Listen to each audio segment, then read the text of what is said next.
advocate for chain effect. Today I'll be conducting a workshop on building a decentralized social media app with the Lens and React Native. We will be using React Native because the app which we are going to build will work on both React, Android and iOS. So for that, we'll be using the React Native. To just give you an overview of what are we going to talk in this presentation, we'll start with an introduction. What is Lens API? Why do we need to use it? And what we are building. And then we'll start with the coding a little bit on how we can set up. And at last, if you have any questions, we can take that. So just to give you an overview, I'm Suhail. I'm a developer advocate for Chain Effect. I'm also a software developer working on websites, mobile apps, and on the blockchain. And besides it, I also create content on my Twitter and blog for the new Web3 or seasoned Web3 developers who want to improve their skills. And introduction, right? So basically, I think you might all have using Twitter and Instagram, LinkedIn, YouTube, and all other social media stuff. You have posted videos, you have tweeted it, you have posted pictures, and you have interacted with many people. But the problem here is you don't own any of the things which you have done. For example, if you have tweeted something on Twitter or if you have posted something on YouTube, you don't own them. Like, they do not belong to you. They belong to YouTube, Twitter, or the person, the company which you are using to post that stuff. So that is the problem. Like, you don't have the ownership. They can delete or edit your post at any time they want. They can completely delete your account and they don't care about your maybe subscribers, followers, or any other stuff. So there's a problem. There's a centralized server behind it which controls everything which you do on the social media. So here it comes Lens protocol. Lens protocol is built by the same team by Hobbit, which is a leading lending protocol on the Ethereum blockchain. So Lens protocol is a decentralized social graph and it's a composable. So you just need to remember mainly two words. One is decentralized, one is social graph. Decentralized, I think you all might have heard of, but in case you did not, decentralized means users have a complete right of their content, meaning that they are the owners of their own posts, and there's no centralized server like Twitter, YouTube, which can edit or delete their post or account. The next one is the social graph. Social graph are just a type of graphs which are used for the connections in the social network, for example, Facebook, Twitter, or etc. And how does Lens protocol work? So everything on the Lens protocol is tokenized, meaning that if I follow someone, like in my case, I am following Nader and Patrick, which are two great Web3 developers. Since I'm following them, I have two NFTs, which represent that I'm following these two persons. It provides, like the other users, that it provides the ownership for me that I follow them. And then I have another NFT here which shows that I have a Lens profile. So everything here is completely tokenized into an NFT, and you can just, it will be in a marketplace. Mainly in the Lens protocol, you have to create an account by default, just like other social media, and it will let developers to build every application on they can build any social media application. And there's one advantage which you can use this protocol. Basically, once you have audience on one platform which uses Lens API, you can bring those audience to every platform you want. Just in case, for example, you have a 20K followers on Twitter, but if you create a new YouTube channel, you just have 0 subscribers, which you need to start again, like it might take some years.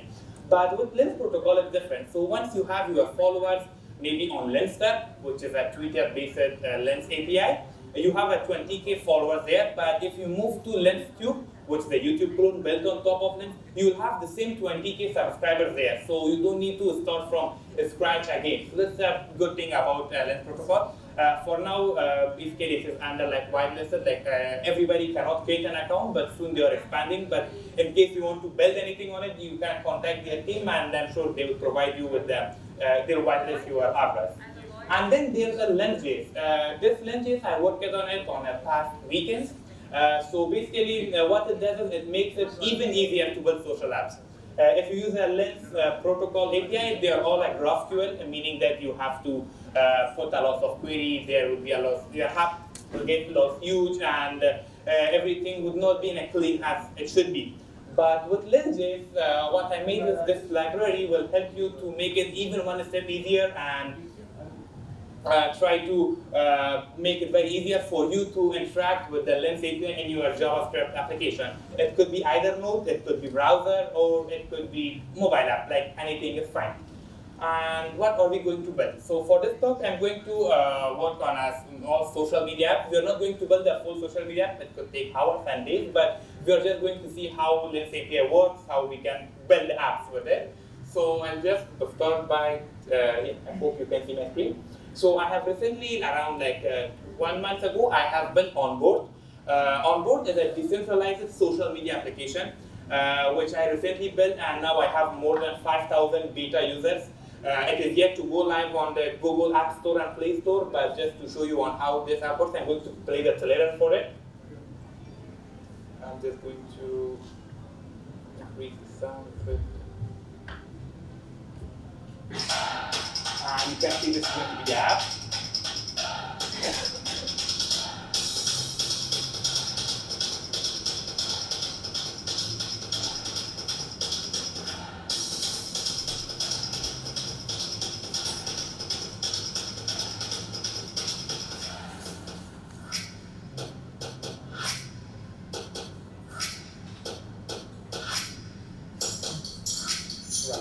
So this was just Onboard. It is yet to go in public, as I already mentioned it, but I already have a few beta users which are just testing the app and seeing if it is a proper social media app. Like if you see many social media Web3 apps, they have a lot of pop-up, MetaMask, signing, but in our case, this will be a little different. It will just be completely similar to what you done on the Twitter or YouTube is going to be same, and we have around 5,044 beta users yet. I have not said invite to everyone due to it will be much, so I already have like a few hundreds which are currently working on the app and testing it to see how we can improve it further. Right, so this was related to a small presentation of it, but now we are going to build on. We can see how I built such an app, and maybe I just go through the code for you so you can check it out. I have the repository here, React Native Expo Web3. This is the repository which have all the codes which you see. I'm going to show you how it's going to be. So I just take the URL for the repository, and I'll just open up the terminal. And here I will be navigating to the desktop directory. I hope you can see. Let me zoom it in. Right. And once I'm here on the desktop, I'll just get clone this one, which means I'm going to clone it on my computer and give it a name, for example, social media. And I just wait for it to download. And once it is done, I'll be navigating inside of the same folder. And after this, you can see all the files here. These are all the files which we made on the for the social media. But we don't need this files because it's already made, so you don't need to see here. It's already complete social media app. But here in the GitHub, I have a new branch called it boilerplate. And this is the boilerplate code of what I have built, not from scratch, where you can start your next social media app with the Lens.js, which you can use this one. So you can just switch between branches and see. So I'm just going through the code for this social media app, and I'm just going to run it on my real device, or maybe you can check it out. So the first step would be to install the packages. You can either run yarn or npm install to install the node dependencies. Until it's completed, I'm going through the code and just explain you what is done here so forth. So we have a components folder. This is the folder where we have a shared components and everything which will be reusable in our code. We have a profiles, which I'm going to show you what is the use of this part. We have a post file, and bottom tab. Next we have a node modules, which is not much important. We have routes, which is used for navigation in our application. I'm going to zoom it out a little bit. For navigation in our app, whether you want to go from home to login or login to home, this is how it will be. And we have a screen, which is a home screen. This will be the home screen. We have a login screen, and we have a search screen. So and now that the packages are installed, we can run expo start to start our application. So since it's React Native based, as I mentioned it should work on both Android and iOS. You can either scan this code and run the same application right now in your mobile applications, or you can type I in your computer to run this one on a simulator, like on your own computer, but on a mobile. Like as you can see, it has opened it a mobile, and now it's going to open the same app here on the mobile. Like as you can see, it is currently building.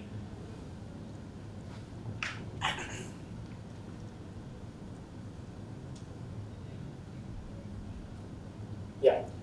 So as you shall see now, this is the app which we are going to like go through it. I think due to a little slow internet, there might be a few like the pictures are not loading yet. So yeah, I think it's due to slow internet. But what we have here is we first have a post. Like you can see, everyone is having a post. We have a post just similar to Instagram interface. We have a live. People have their names, what they have written, the caption, their avatar, their username, and every other thing. So yeah, this is the app, and if you go on the top, I think by now it should be loaded. Yeah. So you can see slowly all the other pictures are loading. These are the top profiles, and now I'm going through the code to show you what is this all about. So we have a profile section here, and now using the Lens protocol or Lens.js, which I have just shown you, we are going through this and exploring all the profiles and then arranging them with the most followers. So the one which has the most followers is this one, which is Lester. And then similarly, we have all the other profile, like he's the Always CEO, and this is the Always team itself. So these are the accounts which have the most followers. That's what we have written in the code. And then what we have done was we have filtered the users which does not have pictures, like profile pictures, and we have then set them as state. And here in the code, we just have a linear gradients, which are this one, similar to a histogram. And then we put the user picture here. If they have a picture, we will show them. Otherwise, we will just show a user demo picture. So this was related to top profiles code, where the user's profile like there. And the next one is the feed, which is the home screen for this application. The home screen should be here, yeah. So again, we are using Lens API to explore all the posts. We are taking the most recent one, which is the latest one, and then we are just showing to only show the post. But here, if for example you type comment, you will see the comments also, which we don't want. We just want the post. So I just continue with the post, and then the limit, like how many posts you want. 10, 50, or maybe you can keep 50, and once the user completed the 50, you can refetch the same function, and next time it will give you the next 50. So this is how it works. And then we have a user fix function, which take the function and run it when the app loads. So that is about it. And then we have a safe area. Safe area is used to avoid some responsive issues on the app, which you see on the top. Like if I remove the safe area view from here, so that this I can show you, and save the file, you can see everything went to the top directly there, which is unreadable, and it is, no app does that. So that's why we have a safe area, and this will make sure that the app is not going on the top, left top. And then we have a scroll view. A scroll view is used to users, so that users can go up or down. That is why we have a scroll view. And once we have fetched this post from here, we are first trying to map all the profiles, which I showed you on the top. And then we have a post, and then we are mapping it inside of a component, a shared component.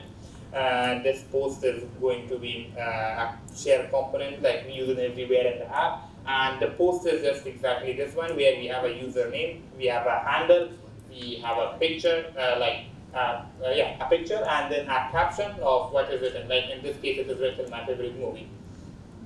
And if we go through the Lens.js documentation here, you can just try to customize it as your app like you want. For example, in Explore profile, I have taken the latest, but you can also take top collected. So collect in Lens means the user will pay you, and it will collect your pictures as an NFT. So that is the good part about it, meaning that you can also earn besides having ownership. And now if I come on the top, and instead of latest, I'm going to type top collected. Now if I save this one, we just, going to escape this one. And now, as you can see, the picture of the movie gone, because that was not the top collected. And just in case, I'm just going to refresh the app, so we get a complete new data from the API. So now we get it. They are due to bad internet, I believe, still loading, but you should be able to see the top collected posts here. The pictures here are loading. Yeah, you can see the pictures have loaded, and here you can see the pictures, the posts which are sorted based on the top collected, meaning the user has paid them and then they took the picture and put them as an NFT. Like, I think the pictures are loaded. They are loading slowly, I think, due to bad internet. But so this is how the lens.js works. This is the main feature of a social media app, meaning that you will have a complete option to post something and do other stuff. And next, which we talk about, will be the search functionality. So this is the search functionality, which is also can be done with the lens. So with the lens, you don't need the backend at all. Everything can be done with the lens.js. If I go to the search screen, in the search screen, we are doing the same. We have an input, and we are taking what a user type. For example, in my case, I'm going to type nodded. And once they have typed it there, and the keyboard, there's a button called search. And if they click this one, the button, you can see now we got two Nodder profile. One is Nodder Dobit and one is Ali Nodder. So if we go to profiles, you can see we have a function called lens.search. We have the query, which is Nodder in our case, and then we are searching across all the profiles and then just showing 10 of them. Again, here I think the pictures are not pretty good, so they are not loading, but that is how the lens works. And next, you can completely customize the application. For example, there's a lot of other things also which you want to integrate. For example, you can integrate the NFTs API. The NFTs API is used to get all the users' NFT. For example, if you want to show it, the user's NFT, you just need to pass their wallet address, and then in the response, you should be able to get all the NFTs for a specific user. You can search, which we already talked about. You can get the user notification, and you can explore profiles, publication, and you can also do the authentication for the app. So you can do the authentication, and now we will just go through the authentication for how the users log in into the app, like how they can have access to the app. This is the login screen. I'm just going to copy and paste it here. Right. Just bring a few changes.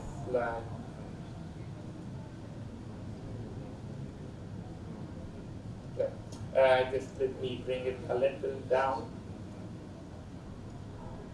We can give it a margin top. You can see there's no safe area, that's why it came to top. If I give it a margin top, you can see now we have a button called Connect Wallet. And if I click there, you can see there's a pop-up saying which wallet should I connect. And since it's a simulator, I don't have any wallet, but if you have a real device and you click on MetaMask, for example, it will go to MetaMask and then connect the wallet.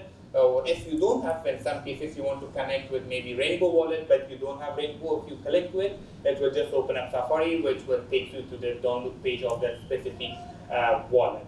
Actually, this is how you will be building a social media application. Just to give you an example of how you can utilize the Lens API and how you can integrate it inside of your applications. So if you have any questions, please let me know.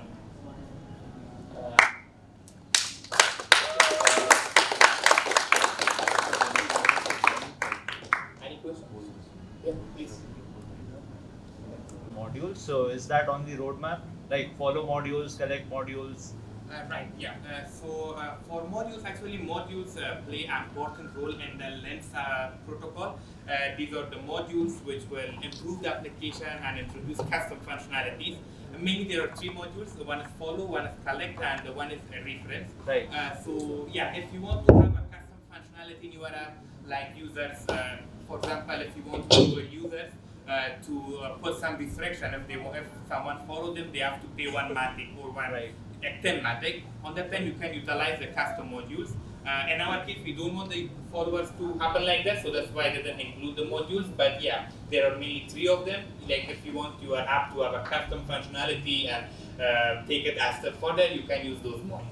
Yeah, what I'm trying to ask is, does the Git project that you showed right now, Display, does that support it, or is it on the roadmap that you are going to implement it? Like in the library that you are trying to... Lens.js? Lens protocol library. So Lens.js is all the APIs have been implemented, which are similar. But for modules, you would be needing to use the smart contract order. Right. So this cannot be handled on the JavaScript side. You will be needing the ethers package. And you just need to provide the wallet or the smart contract address, and then you can just directly interact with it. So I'm assuming that all the read type of operations can be done using read and write. For example, in this login API, you can generate a challenge for the users, and the API will give you some code. Like for example, like demo app wants to sign in, and then you will sign in this into user's wallet, and you will send it back to the server. So the sign would require Ethers, yes. But in this case it won't, because as I already shown you here, we already have a Web3 support in our app, right? Here we are using Wallet Connect, right? So Wallet Connect by default, you can sign the messages and everything will be handled. I think you can also construct transactions using Wallet Connect. It's just that is this project open for contributions? Like I would like to contribute. Actually, it still hasn't been on beta, so I didn't made it open source. But once it went live, I will just surely make it open. Okay, great, thanks. So it was a great talk. Thank you. So when you said about like Lens protocol, so how is the nodes which are running for Lens? So data is stored on them. Like how is the data which is like I'm creating as a post is where it is getting stored? Right. So for Lens protocol, the posters and the content is not saving on the blockchain because that would be very costly and it would be insufficient because nobody will save that. And instead, they are using Postgres database to store their content on the databases, and then they would host that on a decentralized service. They use TypeScript for the backend. Like I think there's a source code on the GitHub, but I think from the documentation like maybe if I search here for post,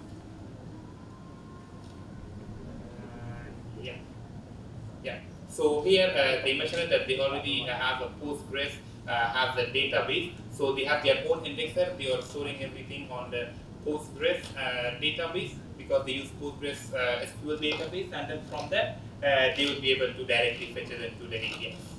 So what about photos and files? Sorry? What about files? Right, so photos and files based on the IPFS or any other platform which you use. Like you can either use IPFS, you can use Arwave. What you need to do is you just need to provide the JSON metadata file to the server, and it will automatically just save it on the hash. And when you want to build the application, you can just take the hash and then fetch the data from it. So, but then Lens is not like centralized layer on top of your application, because if they are storing all the data with them, so isn't the data centralized with them? Exactly, but in a different case. So in our case, they are not storing with them. They are storing with an indexer in a Postgres which is running on a decentralized node, so it's not with them. And then they were planning to use the graph, but then they have built their own indexers. So now everything would be like decentralized. And the good part is, in case you want, you can just clone the repo and run it on your own node, like maybe not even with the Lens. But on that time, the users won't be able to take their audience from one Lens to another Lens. So yeah, that's how. So does that mean like you have created now a social media app, and now I go and create the social media app. So the content which is getting created on your platform will also come onto mine. Right. So if you use the Lens API, like we both use the Lens API and you create an output, so if some users post in my app, you can also see it in your app. But some people don't want, right? So why you want to see the social media of the other people? And so the good part is when you want to explore the posters, you can filter it with your app ID. So here there's an option to provide the app ID. Should be source, not source. There is an option to provide an app ID. That's when you create a public. Here we have an app ID. Once you have your app up and running, you will have a unique ID. So once you provide the app ID, it will just fetch you the for specific your app, not any other applications and other stuff. Thank you so much. Yeah.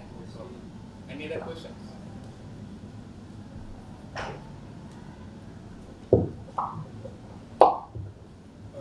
Is cryptocurrency required for any of the function, read or write function? Actually, Lens.js is mostly gasless, like you don't need to pay for everything. However, if you want to do a small transactions, you would be needing like a 0.0001 cents. Since it's deployed on Polygon, so the fees are very less, but it is mostly gasless. Like most of the things would require any transaction fees to be paid. For what transactions do we require gas? For example, if you want to send a text to other user, the Lens protocol does not support that. But you need to have, like your app should have. So once you integrate that one, since now that does not belong to Lens API, that belongs to your app. So there you would need to pay, the users need to pay gas. But if in your smart contract you introduce a gasless transaction, on that time they won't be able to do that one. So is there anything being done for avoiding spam users and spam messages? Right, yeah. So I was talking to the team members, and currently basically they're developing an algorithm to reduce the amount of spams. Like currently there's no spams actually here because as I already mentioned it, everybody cannot create an account here. And it is only for the people who was whitelisted, so currently there's no spam. But there is an algorithm which is currently under building, and that will be able to filter the most quality posts, and yeah, you can basically do with that.